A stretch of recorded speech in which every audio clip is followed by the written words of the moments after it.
श्रीराम.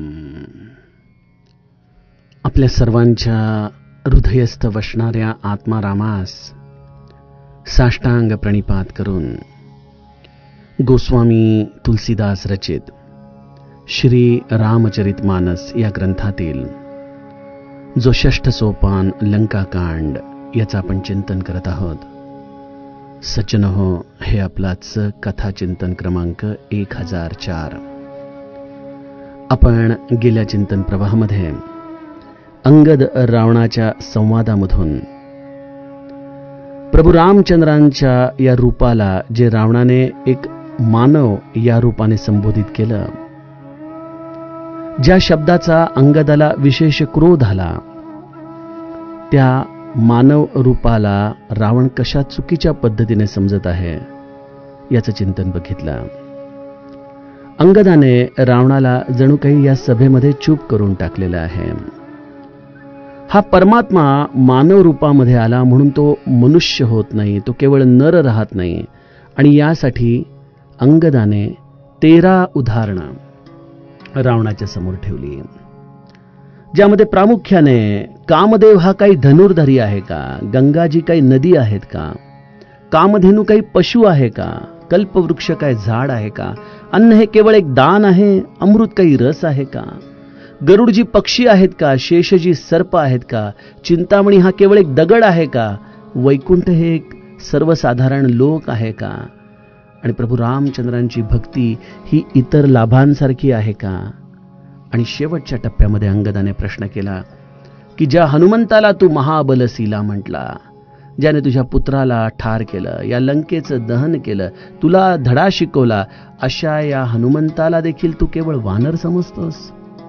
अरे, प्रत्यक्ष तुझा आराध्य महादेव तुझी समजूत काढण्यासाठी इथं आलं होतं, परंतु तुझ्या या अहंकारामुळं तू ह्यांच्यापैकी कोणालाच ओळखू शकत नाहीयेस, कोणालाच. आणि त्यामुळं तुझं हे धारिष्ट होतं की तू प्रभू रामचंद्रांना देखील मानव या रूपाने पाहतोयस.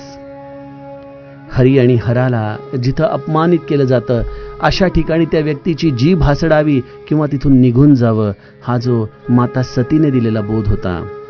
सज्जनो, आपण त्या आधारानेच या रावण अंगद संवादामधली सूत्र अभ्यासत आहोत.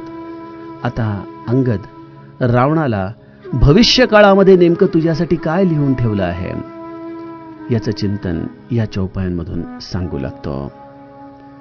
सुनु रावण परिहरी चतुराई, भजसिन कृपा सिंधु रघुराई, जौखल भयसी राम कर द्रोही, ब्रह्मरुद्र सक राखी न तोही, मूढ वृथा जनी मारसी गाला, राम बयरस होयहि हाला, तव सिर निकर कपिन के आगे, परियहि धरनी राम सरलागे, ते तव सिर कंदुक समनाना, खिलियहि भालू कीस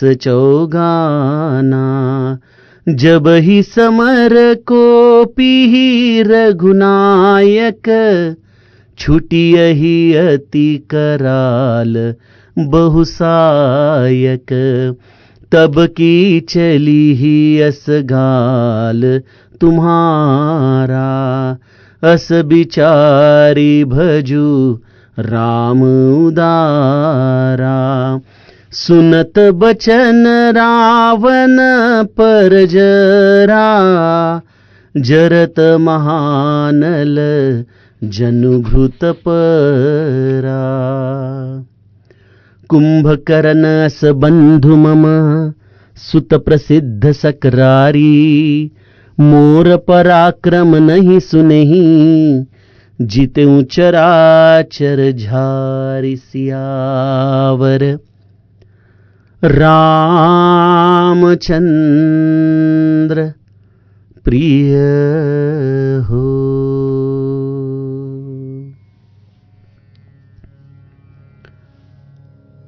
अंगदाने रामाला नर या शब्दाच्या आधाराने त्याने संबोधित केलं असल्यामुळं या लौकिक जगातली 12 उदाहरणं आणि एक पारलौकिक तत्व असलेलं हे महारुद्र, अशा आधाराने रावणाला राम हा केवळ मनुष्य नाही, तो परमात्मा आहे हे सांगण्याचा प्रयत्न केलाय. परंतु सज्जनो, अहंकारी व्यक्ती आणखीन एक गोष्ट आपल्या जीवनात घालवून बसते आणि ती म्हणजे ती वस्तुस्थितीपासून नेहमी विन्मुख राहते. जे आपल्या भविष्यामध्ये स्पष्टपणे लिहून ठेवलेलं आहे ते इतकं स्पष्ट दुसऱ्याला दिसत असूनही याला मात्र त्याची साधी जाणीव देखील राहत नाही. आणि त्यामुळे बऱ्याचदा अहंकारी व्यक्तीला त्याच्या समोर उभ्या राहिलेल्या वस्तुस्थितीचं जर भान करून दिलं आणि जर त्याचं प्रारब्ध या सर्व गोष्टींच्या आधाराने त्याने त्याला समजून बदलण्याचा प्रयत्न केला तरच कदाचित या वस्तुस्थितीमध्ये फरक पडू शकतो. अन्यथा ही गोष्ट अटळ आहे, त्याच्यासमोर स्पष्ट लिहिलेली आहे. आणि त्यामुळं अंगद एखाद्या भविष्यकाराप्रमाणे तू तुझ्या या वचनांना मागे घे, अन्यथा तुझ्या समोर लिहून ठेवलेला भविष्यकाळ हे रावणा मला स्पष्टपणे दिसत आहे. कदाचित या भविष्य काळामध्ये लिहिलेल्या या गोष्टींची भीती वाटून तरी रावण आत्ता वर्तमानामधल्या आपल्या या निर्णयाला बदलेल अशी आशा अंगदाला वाटतेय. बघा सज्जनो, आपण देखील एखाद्या ज्योतिषाकडे गेलो आणि जर त्याने आपल्याला एखादी वाईट घटना, एखादी नुकसानदायक घटना आपल्याला जर सांगितली की ही अशी अशी घटना तुमच्या नजीकच्या भविष्य काळात घडण्याची शक्यता आहे, यावरती सामान्य जीवाचा स्वाभाविक प्रश्न असतो की यावरती काही उपाय आहे का? म्हणजे भविष्यातली एखादी विदारक घटना आपल्याला वर्तमानामध्ये काहीतरी कार्य करण्यासाठी उद्युक्त करत असते, जेणेकरून या नुकसानापासून आपण आपल्या स्वतःचा बचाव करू शकू. अंगद देखील रावणाच्या समोर या भविष्याचा पाढाच या चौपायांमधून वाचतोय आणि त्यासाठी त्याला वर्तमानामध्ये तू काय करावं हा उपाय देखील सांगतोय. सुनु रावण परिहरी चतुराई, भजसी न कृपा सिंधू रघुराई. रावणा, तू ज्याच्याशी वैर केलेला आहे तो साधा मनुष्य नाही रे. तू त्याला ओळखण्यात चुकतोयस. ज्या पद्धतीने चिंतामणी, कामधेनू हे केवळ या पंचमहाभूतिक गोष्टींच्या आधाराने बनलेले दिसत असले तरी त्यांमध्ये जे एक विशेष गुणधर्म आहेत, त्यामुळेच त्यांचं वेगळेपण जसं असतं त्याचप्रमाणे प्रभू रामचंद्र हे देखील मानव दिसत असले तरी त्याला मानव समजण्याची तू चूक करू नकोस. अशा या प्रभू रामचंद्रांच्या हातचं तू एक प्रकारे संहार करण्याचं साधन बनण्याच्या ऐवजी वर्तमानामध्ये अशी काहीतरी गोष्ट कर की ज्याच्यामुळे तुझा भविष्यकाळ हा सुखरूप होऊ शकेल. काय कर त्यासाठी? सुनु रावण परिहरी चतुराई, भजसी न कृपा सिंधू रघुराई. तू हे आपल्या अंतःकरणामध्ये असलेलं कपट, ही तुझी चतुराई, या सगळ्याला सोडून दे. सज्जनो, आपण बऱ्याचदा भविष्यामध्ये घडणाऱ्या घटनांच्या विषयी देखील असा अति आत्मविश्वास ठेवतो की ते आपल्याला काही लागूच पडणार नाही, अशी चतुराई आपण आपल्या मनामध्ये ठेवत असतो, असं कपट आपल्या मनामध्ये आपण ठेवत असतो. मी तुम्हाला काही महिन्यांपूर्वी एक गोष्ट सांगितली होती की एका मनुष्याला आपल्याबद्दल असाच अति आत्मविश्वास असतो आणि त्यामुळे तो म्हणत असतो की उद्या मृत्यू जरी आला, यमदेव जरी आला, तरी यमाला मी बोलता बोलता असं काही गुंगवून ठेवीन की तो देखील मला या मरणाच्या द्वारी नेताना विसर पडेल आणि तो मला इथंच सोडून जाईल. आणि अशी घटका त्याच्या आयुष्यामध्ये येते. यमदूत त्याला न्यायला येतात आणि हा यमदूतांना बोलण्याच्या नादामध्ये असाच गुंगवून ठेवण्याचा प्रयत्न करतो. तो यमदूतांना म्हणतो, अहो तुम्ही इथं आलाय, माझे हातचे पदार्थ तर खा. यमदूत म्हणतात, अरे बाबा आम्हाला असा काही वेळ नसतो, तुझी वेळ झालेली आहे, तुला आता निघायलाच लागेल. अहो म्हणजे तुम्ही एवढ्या लांबून आलाय, थोडा वेळ बसा तर खरं, विश्राम तर करा. अशा पद्धतीने तो काहीतरी गुंगीचं औषध आणून त्या यमदूतांना देण्याचा प्रयत्न करतो. अशा यमदूताने तो पदार्थ प्राशन करताच त्याला काही मिनिटं गुंगी येते. तोपर्यंत हा बाबा काय करतो की त्याच्या यादीमधून आपल्या स्वतःचं नाव कापून टाकतो आणि ते नाव त्या यादीच्या सगळ्यात खाली चिकटवून टाकतो. त्याला असं वाटतं की आता यमदूताला जाग आल्यानंतर आपण सांगू की ते ठीक आहे तुम्ही आला ते, परंतु तुम्ही यादी नीट बघा, माझं नाव तिथं नाहीये, जेणेकरून आपण आणखीन जास्त वेळ यमदूताकडून घेऊ शकू. यमदूताला क्षणात जाग येते आणि यमदूत म्हणतो, तू भला माणूस दिसतोयस, मला थोडा आराम मिळावा म्हणून तू मला काही जे खायला दिलंस त्यामुळं मला देखील ताजोतवानं वाटायला लागलंय. आता माझी वेळ आहे तुझ्यावरती काहीतरी उपकार करण्याची. मी आता असं करतो, जरी याची मला परवानगी नसली तरी मी आता यादीला खालून वाचायला सुरुवात करतो. आता या माणसाला कपाळावरती हात मारून घ्यायची वेळ येते, कारण की खाली त्याचं सगळ्यात पहिले नाव असतं. त्यामुळे सज्जनो, या मृत्यूसाठी आपण कितीही जरी चतुराई केली तरी तो टाळता येत नाही. आणि रावणाचा देखील मृत्यू अंगदाला प्रत्यक्ष दिसत होता आणि म्हणूनच त्याने सांगितलं की 10 दिवसानंतर जाऊन तूच माझ्या वडिलांना विचार त्यांचं क्षेमकुशल. तुझा मृत्यू अटळ आहे रावणा, परंतु मी तुला एक उपाय सांगतो. जर तो तू मनापासून केलास आणि त्यासाठी हा तुझ्या सगळ्या बुद्धीची चतुराई जर तू त्यागलीस तरच कदाचित तुझ्यामध्ये हा बदल होण्याची शक्यता आहे. आणि ती गोष्ट आहे, कृपा समुद्र प्रभू रामचंद्रांचं तू भजन का बरं नाही करत? त्यांचं जर तू मनापासून भजन केलं, जर त्यांना तू शरण गेलास तर कदाचित तुला तुझा मृत्यू हा टाळता येऊ शकतो. तुला असं वाटतंय की आपण प्रभू रामचंद्रांचे वैरी झालो आहोत आणि आपण निश्चित त्यांचा पराजय करू, कारण आपल्या मागं महादेवाची शक्ती आहे, ब्रह्मदेवाचं वरदान आहे. परंतु अरे, जे ब्रह्मदेव आणि महादेव देखील ज्यांचे दास आहेत, असं ते परमेश्वराचं तत्व रामाच्या रूपाने सादर झालेलं आहे. ब्रह्मदेव आणि महादेव देखील मायेच्या अखत्यारीमध्ये येतात रावणा. असा हा मायातीत असलेला राम इथं प्रगट झालाय आणि त्यामुळं या मायेच्या अधीन असलेल्या परमोच्च अशा शक्तींचा देखील तू आधार घेतलास तरी हा मायापती आहे, हा मायेचा स्वामी आहे आणि त्यामुळं ती माया या मायातीत असलेल्या रामावरती कुठल्याही पद्धतीचा प्रभाव टाकू शकत नाही रे. तू या मायेच्या अखत्यारीमध्ये असलेला एक अत्यंत सूक्ष्म कीटक आहेस.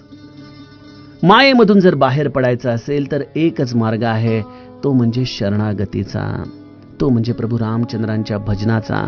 ते भजन तू मनापासून कर आणि आपल्या स्वतःला या मरणाच्या दारापासून तू दूर ठेवतो शकतोस. हाच एक उपाय तुझ्यासाठी आहे बघ.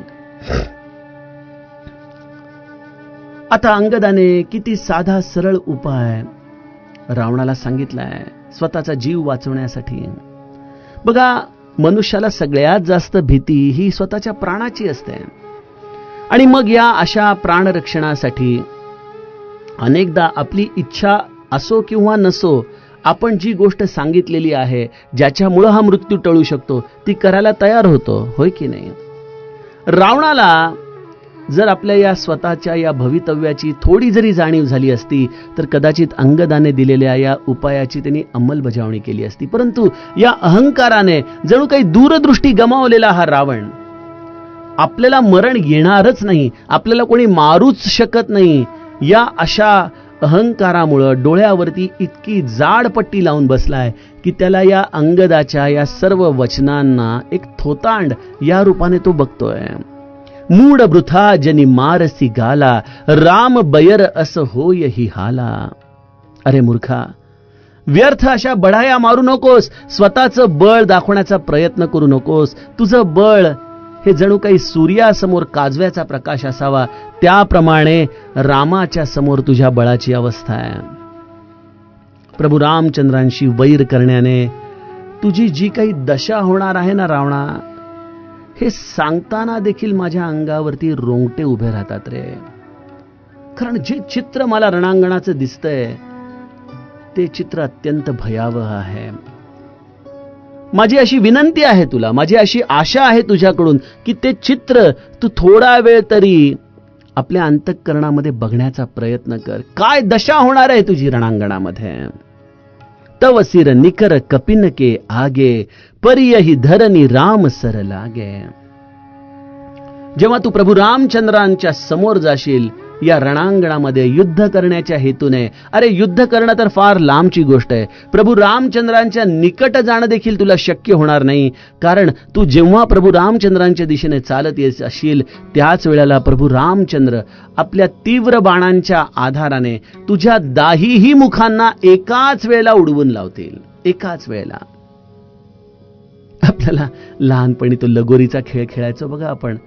त्या फरशीचे तुकडे एकमेकांवरती रचायचो आणि मग चेंडूनी लांबून आपण त्या लगोरीला जसे उडवायचो तसे त्या फरशांचे तुकडे जसे इतस्तः पसरायचे, त्या पद्धतीने रावणाची ही 10 तोंड या वानरांच्या समोर देखील असेच पृथ्वीवरती इतस्तः येऊन पडतील.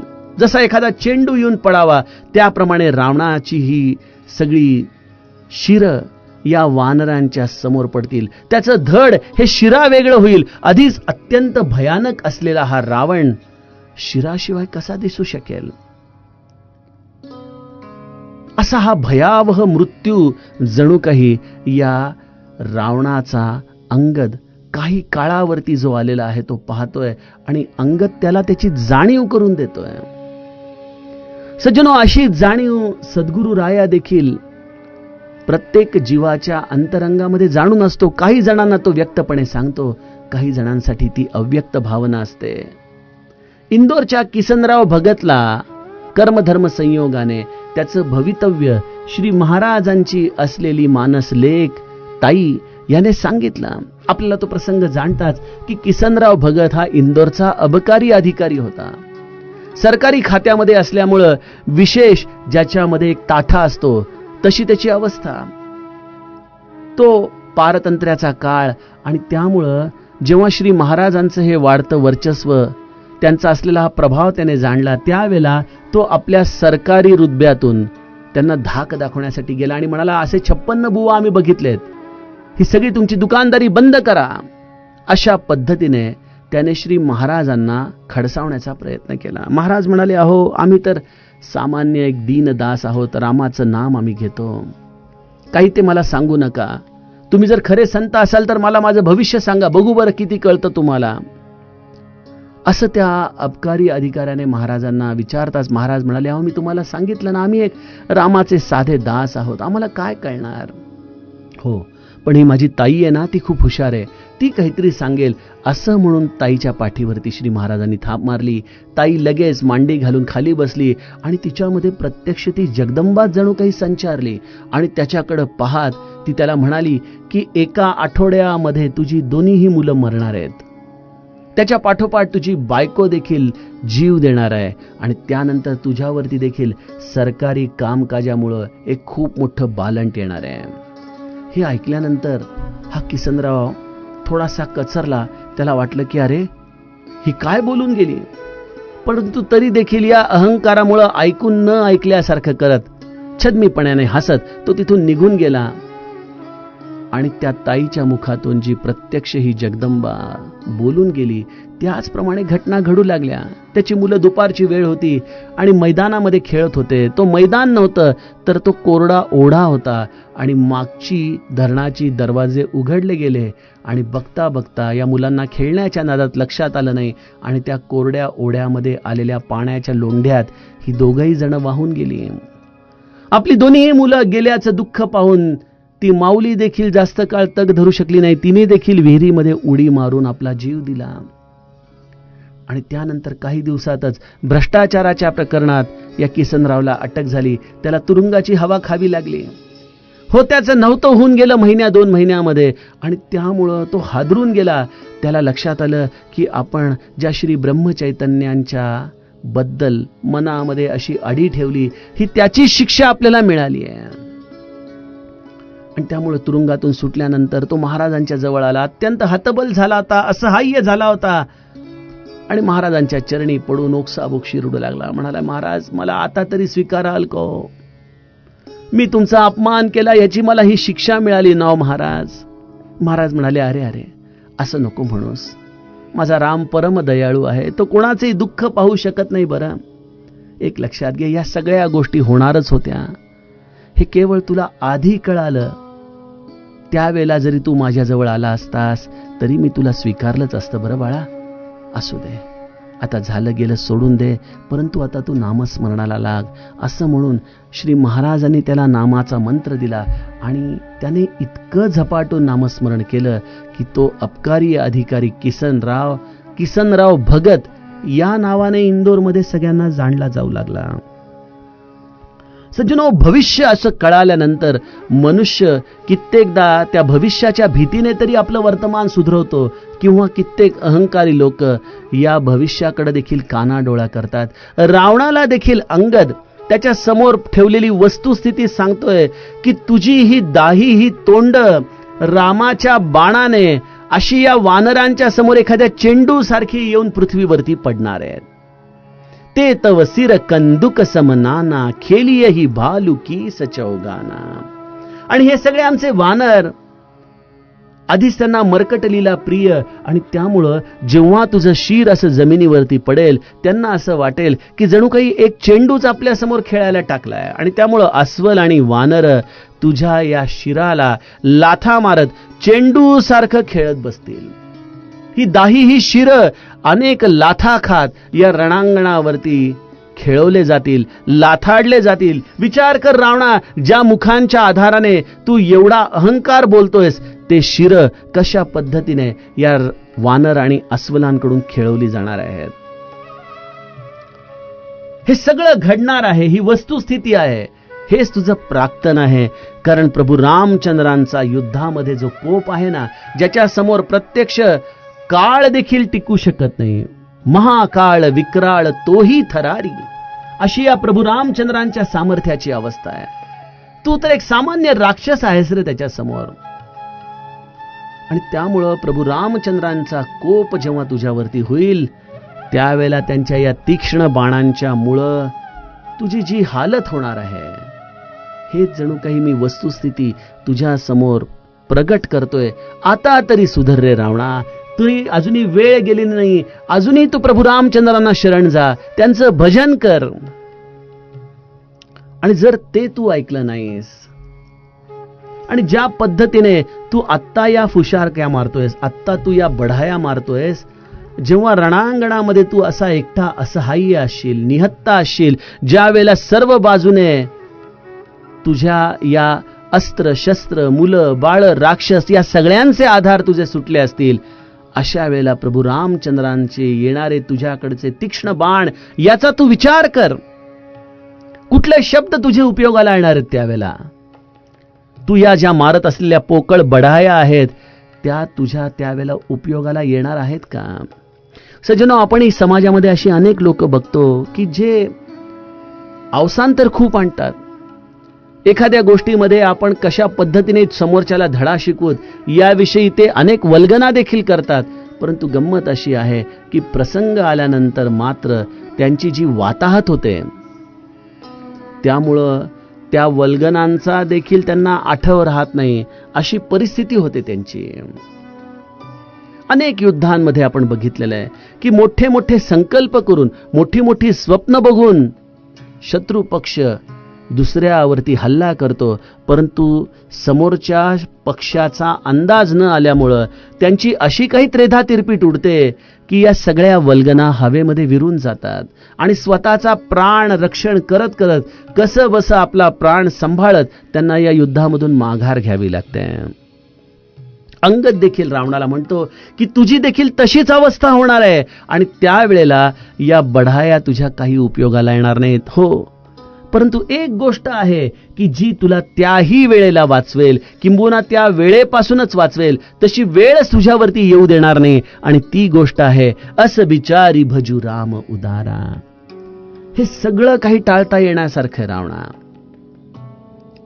यासाठी तुला वर्तमानामध्ये फक्त एकच उपाय करायचा आहे, प्रभू रामचंद्रांचं भजन, प्रभू रामचंद्रांच्या चरणी शरणागती. आणि अशा रीतीने तू केवळ स्वतःचा जीव वाचवणार नाही, तर या पुलस्त्य मुनींच्या या उज्ज्वल कुळामध्ये जन्मलेल्या तुझ्या सर्व बांधवांचं, या सर्व राक्षसांचे देखील प्राण तुझ्या या कृतीमुळे वाचणार आहेत. सज्जनो, भजन हे असं पाहिजे की ज्या भजनाच्या आधाराने अनंत जीवांना तरणोपाय प्राप्त होईल.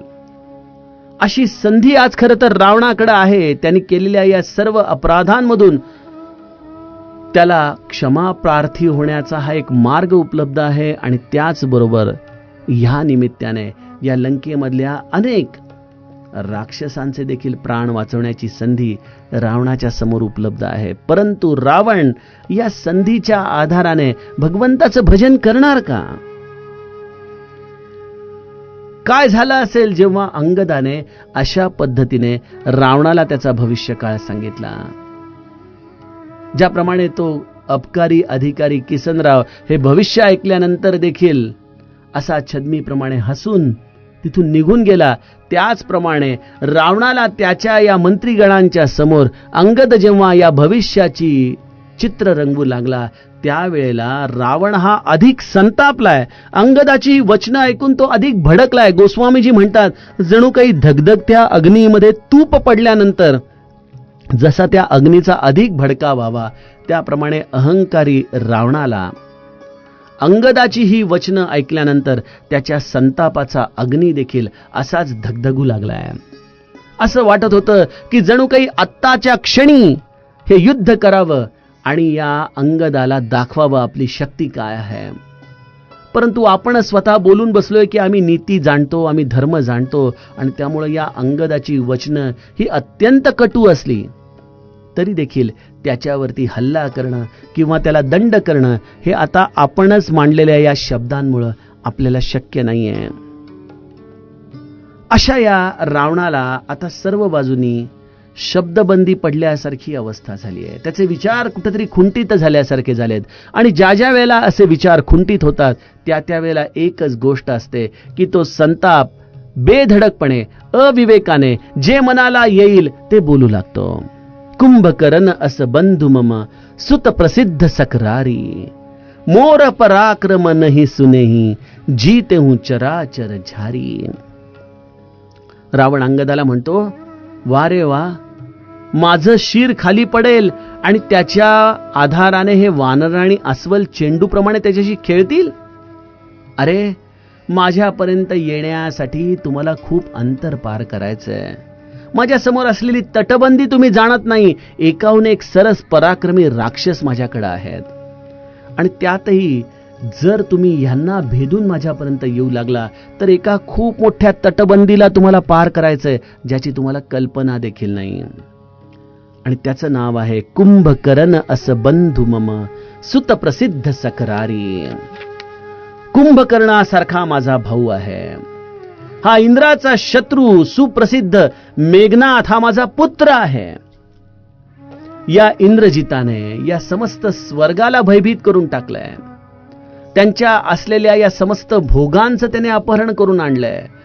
आणि कुंभकर्ण हा एखाद्या अभेद्य तटबंदीप्रमाणे या लंकेचं रक्षण करण्यासाठी समर्थ आहे. तुम्ही अजून या दोघांना बघितलं कुठे? यांचा पराक्रम बघितला कुठे? आणि हो, मी ज्या महाबलशीला म्हणून ज्या वानराचं कौतुक केलं, लक्षात घे, माझ्या इंद्रजितानेच त्याला जाऊन नागपाशामध्ये बांधून एका वानराप्रमाणे पकडून माझ्या समोर उभं केलं होतं.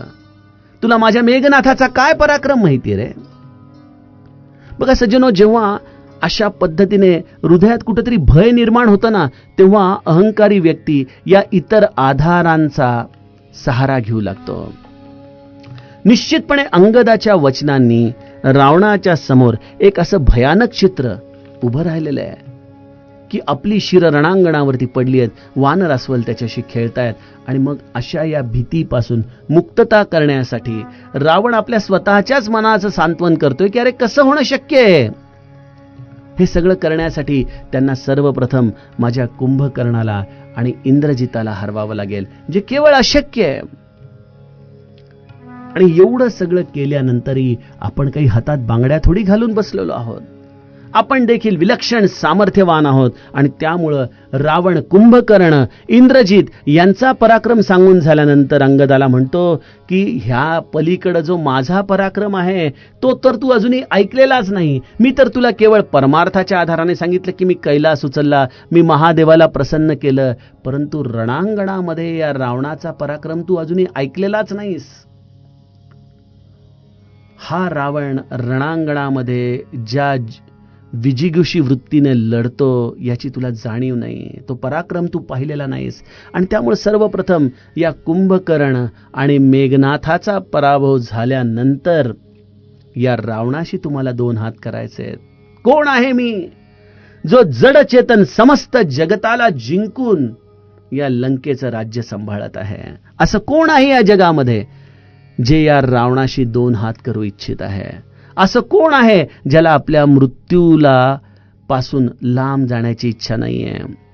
आणि त्यामुळे या रावणाशी 2 हात करणं ही खऱ्या अर्थाने कल्पनेच्या पलीकडची गोष्ट आहे. कुंभकर्ण आणि मेघनाथासारख्या तटबंदीला भेदणं या सर्व तुमच्या वानर अस्वलांच्या भ्रामक संकल्पना आहेत. आणि हे तुम्हाला काही दिवसामध्येच स्पष्ट होईल. अशा पद्धतीने रावण अंगदाच्या या सर्व दाखवलेल्या भीतीचा अव्हेर करतोय. जी खरं वस्तुस्थिती आहे त्या वस्तुस्थितीपासून हा अहंकारी रावण दूर जाण्याचा प्रयत्न करतोय. सज्जनहो, आता यातील पुढील संवाद आपण उद्याच्या कथाप्रवाहामध्ये बघूयात. जानकी जीवन स्मरण, जय जय राम.